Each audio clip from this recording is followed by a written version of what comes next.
Inside a massive coastal factory in Portugal, a fleet of trucks arrives before dawn carrying thousands of freshly caught sardines. They've been hauled in from the Atlantic just hours earlier, still glistening silver and cold to the touch. Within 24 hours, they'll be gutted, cleaned, cooked, packed in oil, and shipped across the world, part of an operation that cans more than 800 tons of sardines every single week, worth roughly $4 million. What happens inside these walls is a rare combination of industrial efficiency and old-world craftsmanship, where tradition meets technology to keep one of the world's oldest canned foods alive. The story of sardine canning begins more than a century ago. For generations, Portuguese fishermen have set out in small boats, following the shimmering schools that migrate along the coast each summer. Those fish were once salted and dried by hand, but as global demand grew, factories emerged to preserve them in metal tins, a process that made sardines one of Portugal's most famous exports. Today, modern plants still follow the same basic principles, but on a scale that's almost unimaginable. When the boats unload at the port, the race against time begins. Sardines spoil quickly, so they're immediately packed in ice and rushed to the factory. Workers in waterproof aprons unload crates onto conveyor belts that lead to washing stations, where jets of cold water rinse away salt, sand, and seaweed. Every step is designed for speed and hygiene, because freshness is everything. Within hours of being caught, each fish must be inspected, sorted, and prepped for cooking. In one room, dozens of workers line the belts, each performing a small but essential task. Heads and tails are snipped off with quick precision, and the fish are gutted by hand. Automation helps, but humans still play a huge role because sardines are delicate and vary in size. A machine can't always tell when one's too small or too thin to pack neatly into a can. The best factories rely on experienced eyes, mostly women who've been doing this work for decades, to make those split-second decisions that keep quality high. It's fast, repetitive, and surprisingly graceful to watch. Once cleaned, the sardines are arranged on stainless steel trays and rolled into long steam ovens.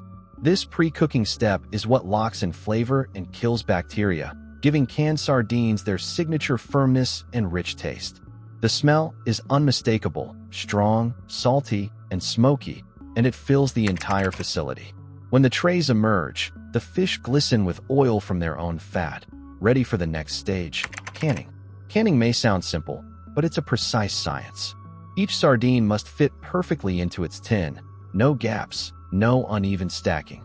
Depending on the brand and destination, the fish might be packed in olive oil, sunflower oil, tomato sauce, mustard, or even spicy piri-piri chili. The oil not only adds flavor but acts as a sealant that prevents oxygen from reaching the fish, preserving it for years. Automated machines fill each can with the right amount of oil or sauce, but again, human workers often make small adjustments, ensuring the presentation looks uniform and appealing. After sealing, the cans go through sterilization, one of the most critical and expensive steps. They're loaded into massive pressure cookers, called retorts, where they're heated to over 240 degrees Fahrenheit for up to an hour. This process kills any remaining bacteria and ensures the sardines can be stored safely without refrigeration. The exact time and temperature depend on the type of sauce and the size of the fish. It's this precision that determines whether a batch will come out perfectly flaky or dry and overcooked. Once the cans cool, they're labeled and boxed for export. The top destinations are France, Spain, the United States, and Japan, countries where canned sardines are not just a pantry item but a delicacy. In France, for example, aged sardines are prized much like fine wine. Connoisseurs buy vintage tins and store them for years, letting the oils mature and deepen the flavor. Some Portuguese factories even hand-paint or emboss their cans, turning them into collectibles. That level of craftsmanship adds value, and it's one of the reasons why a single factory can generate millions of dollars in weekly output. Behind the scenes, logistics play a huge role in keeping operations running smoothly. The supply chain for sardines is fragile. Weather, sea temperature, and fish migration patterns can all affect availability. During peak season, from May to October, the factory operates almost non-stop, processing tens of thousands of fish per hour.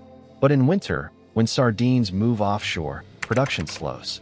To maintain supply, companies often freeze part of the summer catch for later use. Balancing this cycle requires precision planning, because every delay or shortage can cost millions. The economic scale is astonishing. At $4 million worth of sardines per week, the factory processes over 40,000 tons a year. That figure covers everything from raw fish and packaging to labor, maintenance, and shipping. Feedstock prices, global oil costs, and export tariffs all impact margins, meaning efficiency is key. Modern facilities use AI systems to track throughput and minimize waste, adjusting temperature, timing, and even the speed of conveyor belts in real time. Yet despite all the automation, these factories remain one of the last places where manual labor defines quality. For the workers, it's a demanding but proud job. Sardine canning is part of Portugal's national identity, a symbol of endurance and craftsmanship passed from one generation to the next. In small coastal towns like Matosinhos or Setúbal, nearly every family has some connection to the industry. Many employees have worked in the same plant for decades, and they'll tell you the same thing. It's the human touch that keeps the sardines perfect. Machines might be faster, but they can't match the instinct of someone who knows exactly when a fish is too soft or when the oil's color means the batch is just right. Sustainability also drives much of the cost and complexity. Sardines are one of the most sustainable fish species because they reproduce quickly, but overfishing can still be a problem. That's why the best factories work under strict quotas regulated by both national and EU agencies. Each boat has a limited catch allowance, and all fish are traceable back to the vessel that caught them. The industry has also shifted toward eco-friendly practices, using biodegradable packaging, recycling fish waste into animal feed, and powering facilities with solar energy. These steps not only protect the environment, but appeal to the growing number of eco-conscious consumers worldwide. Inside the factory, every sound tells part of the story. The rhythmic clatter of cans rolling along the line, the hiss of steam, the sharp clicks of sealing machines, and the murmur of workers coordinating in a mix of Portuguese and Spanish. It's a ballet of movement, where human skill and machinery work in perfect sync. The entire process, from unloading to boxing, takes less than 24 hours. That speed is what makes the difference between a factory that breaks even and one that thrives.